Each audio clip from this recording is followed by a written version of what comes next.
En cas de dispute, comment réagir? Réagir comme un musulman.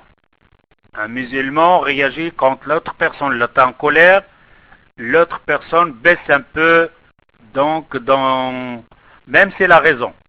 C'est là on voit que l'autre est en train de ne pas se contrôler, alors l'autre doit se rabaisser, même si elle a raison.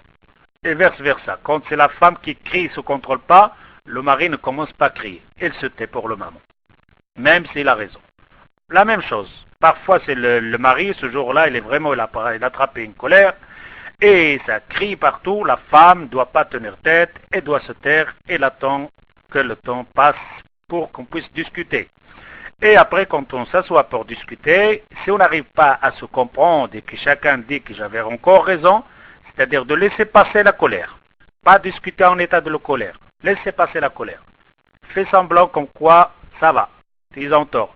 Mais pas le faire d'une manière que l'autre le comprendra, qui est en train de rigoler sur lui. Et après, quand le temps s'est calmé, si c'est une chose très importante, tu veux encore en discuter, vous voulez encore en discuter, vous ne voulez pas la laisser comme ça pour ne pas aggraver les choses, on s'assoit et on discute. Et d'après le Kitab ou Sunna, c'est-à-dire qu'on doit chaque fois argumenter avec le Kitab ou Sunna. Si on n'arrive pas à s'entendre, on fait intervenir une personne qui a la connaissance dans le din, etc., ou qui a la connaissance dans le ménage et tout ça. À ce moment-là, c'est lui qui va intervenir et c'est lui qui va trancher. Et vous devrez accepter ce qu'il y a comme réponse ou comme jugement. C'est pour ça que j'aime bien l'histoire de la chaise. Je l'ai raconté plusieurs fois. Je ne sais pas, vous l'avez déjà entendu peut-être vous-même. Vous connaissez l'histoire de la chaise.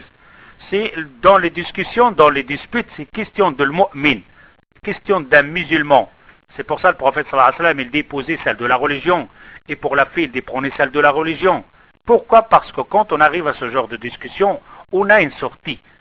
Et vous connaissez l'histoire de la chaise, qu'il y avait un homme, un mari a dit à son épouse, ne met pas la chaise à une certaine place.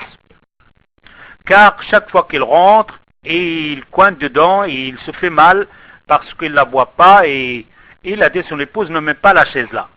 Et alors la femme l'a quand même remet à sa place où son mari lui avait interdit de la mettre là. Quand le mari est rentré, il s'est coigné avec son pied dans la chaise. Et il a commencé à gueuler. Et toi, la vache, t'écoutes pas, grosse patate, tu n'oublies pas ton mari parle, il commence à gueuler. Et la femme, il intervient, avec encore, il sort de la cuisine, je ne sais pas d'où, avec un couteau dans la main. Et qu'est-ce que t'as? Aveugle, la chaise elle est assez grande, t'as qu'à ouvrir tes yeux, tu rentres comme un taureau, tu fais même pas attention, va doucement avec... Et alors, la guerre, ça vraiment, c'est toi l'aveugle, non c'est toi, etc. Et c'est le divorce. Et voilà, tout est parti à cause d'une chaise. Et les ulama, ceux-là qui ont fait cette parabole, ils disent maintenant on va laisser la chaise, on va dire qu'ils se sont divorcés à cause de la chaise. Si on dit pourquoi vous êtes divorcés, quand ces gens vont venir expliquer leur divorce, à cause d'une chaise.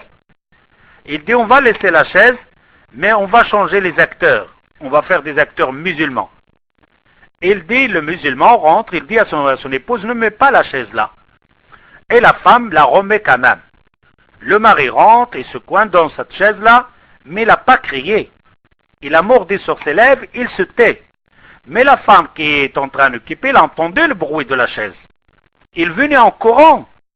Il dit, oh, je m'excuse, mon mari, je ne le refais jamais, j'ai oublié, c'est une habitude, je ne le referai plus. Vous avez vu la différence? L'autre, il s'est coigné, il a commencé à gueuler. L'autre, il s'est coigné, il se tait. Il fait semblant comme si rien passé. Mais la femme entendait le bruit. Il lui dit, non, pardon-moi, c'est ma faute. Et le mari lui répond, non, c'est pas ta faute. La chaise, elle est assez grande, moi, je dois faire attention. Non, c'est moi, la chaise, ce n'est pas sa place, t'as raison. Et commence à discuter. Chacun dit à l'autre, non, c'est rien. Et à la fin, la femme, elle lui dit, montre-moi ton pied, ton orteil, là. Et le mari lui dit, non, c'est rien. Non, il dit, montre-moi. Et tout d'un coup, il voit un petit peu un orteil, là, qui est rouge ou un coup. Et il a cherché un peu de l'huile et commence à lui faire massage. Il est allongé sur le tarba et est en train de faire le massage. Et le mari allongé avec le pied comme ça, il sourit. Et il dit, pourquoi tu souris? Il dit, demain on met la chaise là où tu la mets aujourd'hui. Alors on voit bien. Il lui dit encore, remets la chaise là où tu l'as remis hier, comme ça je me coins dedans, comme ça on va faire le massage.